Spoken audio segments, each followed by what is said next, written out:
Bon, ben je commence, je vais vous montrer comment ajuster la machine pour le calibrage de la machine en commençant. Parce que là, j'ai changé ma buse, fait qu'éventuellement, il faut vraiment que je fasse ça. Donc, on commence par mettre le BL Touch qui va sur la machine. On la collecte comme ça, on la met comme ça, puis on la monte en haut. On la connecte directement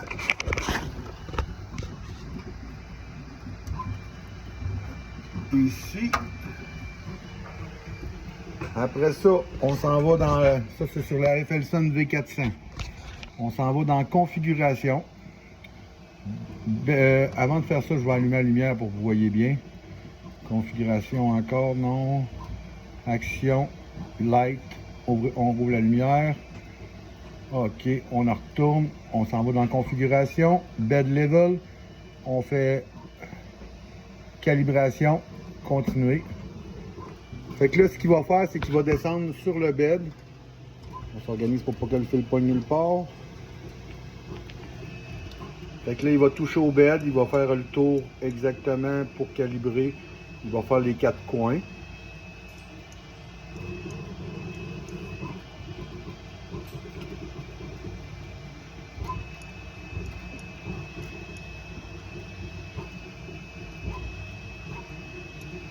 Pas les 4 coins, il va faire 6 coins, je crois.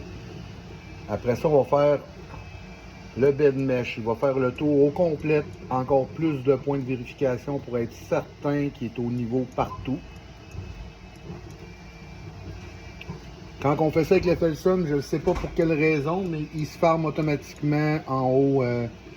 Il fait comme resetter le firmware une fois que c'est fait. Fait que là, il va remonter, il va fermer, vous allez voir, il va refermer au complet, il remonte en haut complètement. Vous laissez ça comme ça, le fil de calibration. Vous voyez, Clipper has disconnected.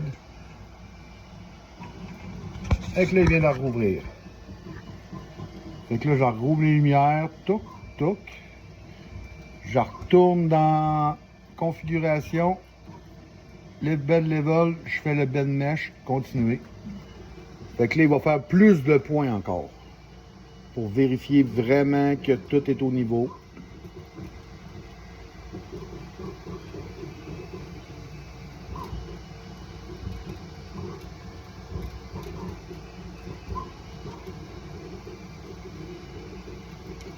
Puis là, j'ai changé ma buse pour mettre une .6 au lieu d'une .4. C'est un peu moins précis, mais c'est beaucoup plus rapide pour printer.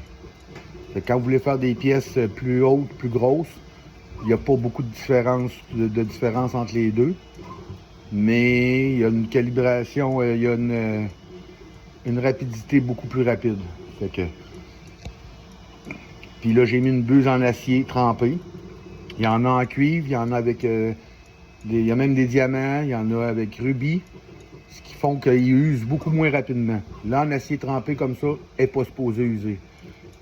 Parce que même si ça frotte sur le plastique, à la vitesse que ça vire là, si vous voyez, ça frotte sur le plastique, bien, vu que c'est du cuivre, puis que ça passe à répétition sur le plastique, bien, à une vitesse de 400 mm/s, ça finit par user le cuivre. Fait qu'on est mieux avec la buse en acier. Je me suis fait dire que la meilleure buse qui existait, c'était Bomtech qu'elle faisait. Je n'ai pas acheté à 35 $, 40 $ la buse. Je viens d'acheter de métal suisse qui vont rentrer dans une couple de jours. C'est des Suisses quelque chose, là. Faudrait que je vérifie. C'est une des bonnes mécaniques aussi pour tout ce qui est extrudeur. En passant, l'extrudeur qu'il y a sur la V400 est un Bomtech. C'est de loin le meilleur extrudeur qui existe pour les imprimantes 3D. Il coûte cher, c'est pour ça que quand l'extrudeur brise, ça coûte excessivement cher d'en coller un autre. Après ça, je vais vous montrer comment calibrer avec une feuille de papier une fois que c'est fini. Parce que là, avoir calibré au maximum pas mal pour vérifier l'état du plateau, si tout est stabilisé partout. Mais elle ne sera pas ajustée exactement à la bonne longueur, à la bonne hauteur. Fait que après ça, je vais vous montrer, ça sera pas compliqué. Je vais même mettre ma feuille au milieu. Je sais exactement c'est quoi qu'il va falloir que je fasse. Vous prenez n'importe quelle feuille de papier, l'épaisseur d'une feuille de papier. C'est l'épaisseur où ce que la buse, il faut exactement qu'elle soit à la distance du plateau. Il faut que quand la buse passe avec le plastique qui coule, il faut qu'elle l'écrase une petite affaire sur le plateau. C'est le but de calibrer la machine comme il faut, pour qu'elle soit au poil de cul. Quand que le monde dise que ça colle pas bien, que ça, c'est parce qu'il y a eu une mauvaise calibration. Là, ça va remonter, on va enlever, ça va reformer comme que je vous ai dit tantôt, ça fait tout le temps ça. Il vient de resetter le clipper. Là, la machine à farm, elle rouvre, fait que je rouvre les lumières. On fait un back. On en retourne à configuration, calibration du bed. On enlève le BL Touch. Oups. Pris dans le filament. Suite à ça, on s'en va sur calibrer le Z. Non, pas calibrer le Z. Move Z. Fait que là, il va descendre. Il va descendre jusqu'où ce qui a été calibré ou ce qui a été ajusté.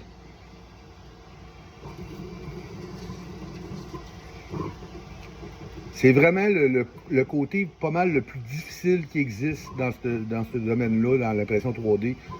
Filament, c'est le côté complexe. Si vous ne le faites pas, ben ça tout va mal aller. Vous allez dire que l'imprimante ne vaut pas de la merde, ça ne vaut pas la peine de printer, ça ne fonctionne pas. Là, voyez-vous, ma feuille est lousse. Fait que là, on va dans calibration Z, on descend, on le met à 1, on le descend d'une coupe, jusqu'à temps qu'il soit, là, on le descend à 1 mm de la fois. Fait que là, on le descend jusqu'à temps qu'il soit presque à côté. Là, il n'est pas à côté, on change ça à 0.5, on le descend encore une fois, 2 fois, 3 fois, 4 fois. J'aurais peut-être pu le descendre encore au 0.5. À coup de 0.1. Non. Non.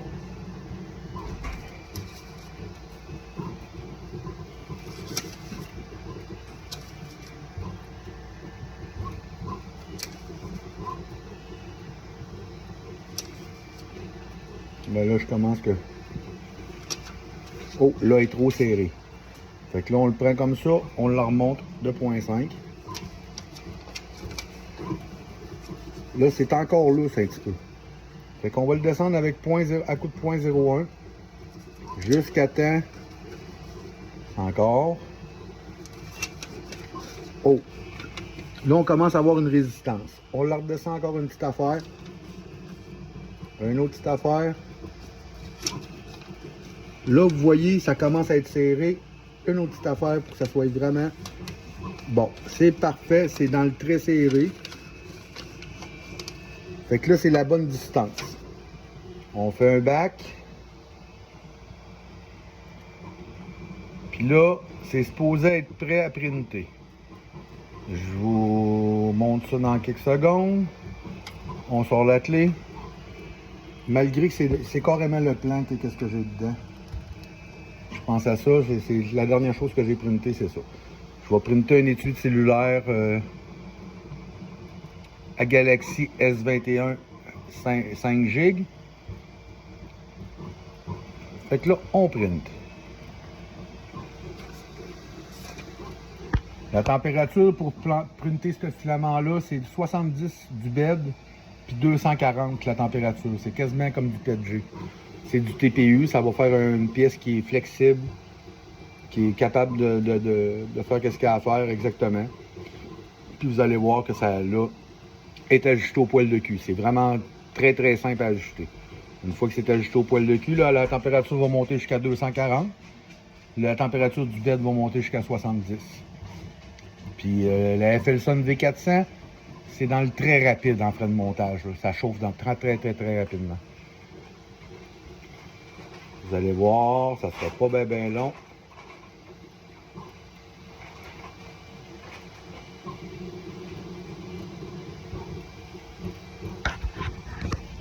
En tout cas, vous avez vu c'était quoi vraiment l'ajustement du bed, savoir exactement la distance qu'il faut. Il faut vraiment que ça soit l'épaisseur d'une papier. Quand vous passez la feuille, il faut que la feuille soit très serrée.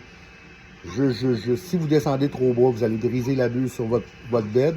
Vous allez briser votre PEI.